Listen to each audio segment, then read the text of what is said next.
To Dallas, where the Cowboys are currently 2-5, and there doesn't seem to be a light at the end of the tunnel. Andy Dalton is in concussion protocol, and Dallas's defense is on pace to give up the most points in NFL history. Hall of Famer Michael Irvin, my dog, called out his former team saying, quote, "The Cowboys right now may be the worst team in the NFL."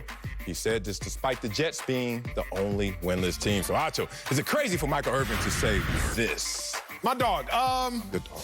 I'll say yes, but here is my real answer, Sel. I think about this. I'm a reader, right? I have a book coming out, but I'm also a reader. There's a book by Malcolm Gladwell called Outliers. Love it. And in Malcolm Gladwell's Outliers, he simply says, America, that in height, basketball does matter to a point.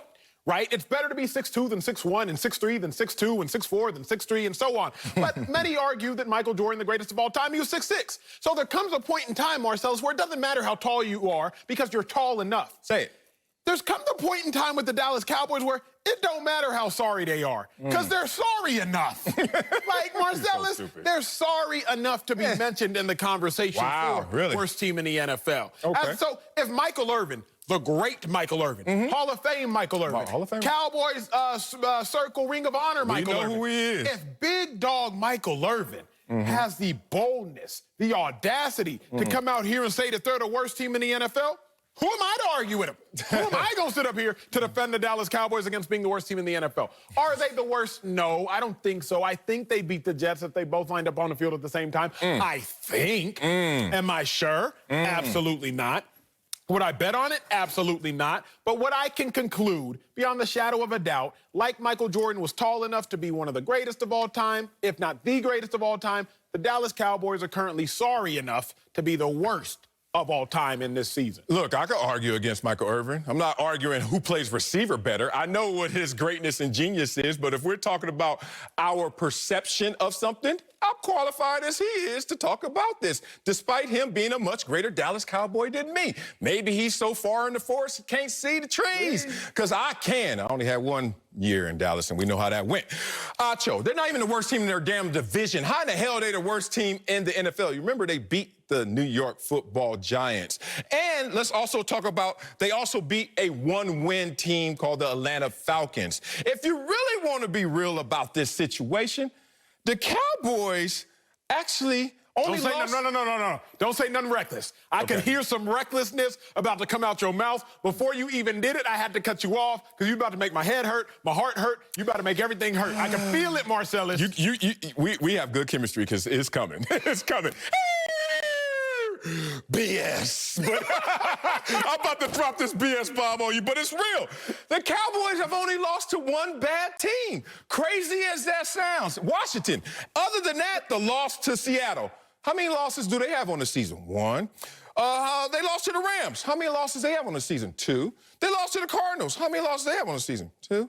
How many about the Browns? How many losses they have on the season? 2. Wait a minute. The Dallas Cowboys are closer than we think, and let's just be real. They are not in the Malcolm Gladwell bottom cellar of the league. You know why? There are 7 teams with a worse record than the Dallas Cowboys. Jets, Giants, Falcons, Jaguars, Texans, Vikings, and Bingos. You're not even worse than your division, and there are 7 teams worse than you by record. And let's just say if they had to line them up, the Cowboys might beat some of the teams with even a better record than them. Marcellus, you were one of the best defense attorneys I've ever heard. Dog, that's my calling. You're one of the best. And DJing. I would make a correlation between you and the other better defense attorney, but I'm not trying to get fired on my day. Oh, okay. I'm with you. But currently the glove does fit for the Dallas Cowboys, sir. I'm Marcellus. not with you today. We're not doing it. Marcellus. What? Stop making a defense for this, bro. Why? Because you're mad because you have to do some work. I'm not even mad. Go. I grew up in Dallas. I grew up 15 minutes from the stadium. Old Stadium, Valley Ranch, New Stadium, Arlington. I worked at Frisco at the Star, One Cowboys Way, all that. Like, I rock with the Cowboys. I have an affinity for them. Oh, but I'm not blind. So, like, your defense is truly that the Cowboys have only lost to one bad team. True. Marcellus, the Cowboys are making these other teams great teams. Let me talk about it, bro. The Cleveland Browns, if the Cowboys would have beat them, we wouldn't have said the Browns were great. The Browns hung 49 on the Cowboys. That's every team. Beat the Cowboys in the Star. So we said, you know what? The Browns must be legit. That's every team. The New York Giants, they had their season high against the Dallas Cowboys. The Arizona Cardinals, They had their season high in points against the Dallas Cowboys, and they played an overtime game on Sunday night.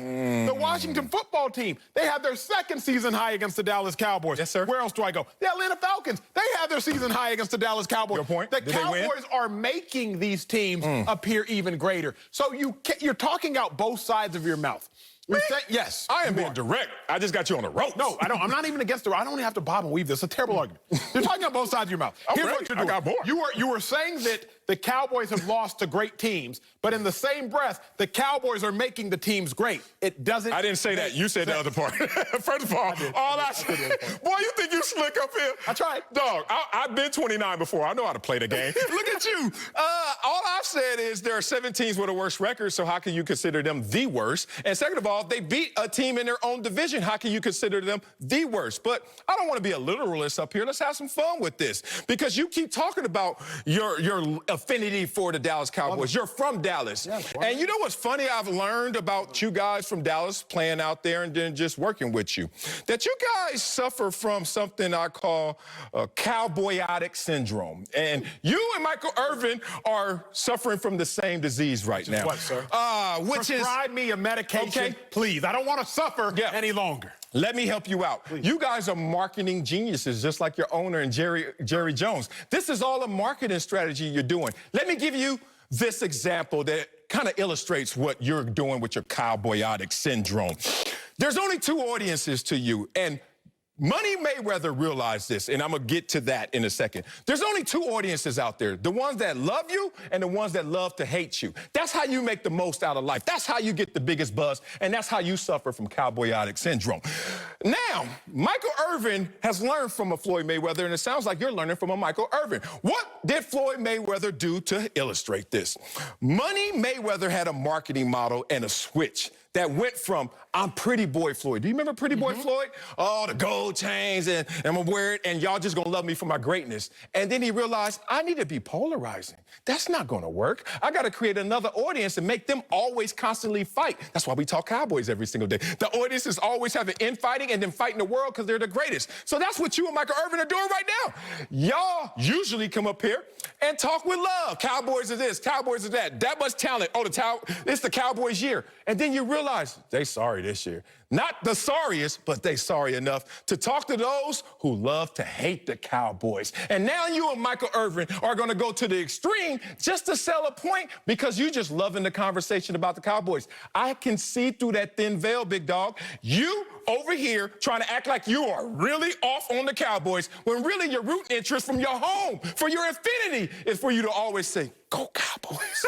You're telling on yourself, big dog. I like that. I like that. Because it's true. There was a whole lot of filler and no substance, but I like that. It's like eating a cake. All you came with was calories and do nothing for my health. Sal, here's the issue, bro. I'm listening. The Cowboys are not the worst team in the league. I said that. I said it. I said they weren't. You said yes first. No. You said yes, and just asked my real answer. I said they're sorry enough to be considered one. I'm not going to defend them as not being the worst, though. Okay. Here is why. Okay. You got the 3rd worst coach in the league.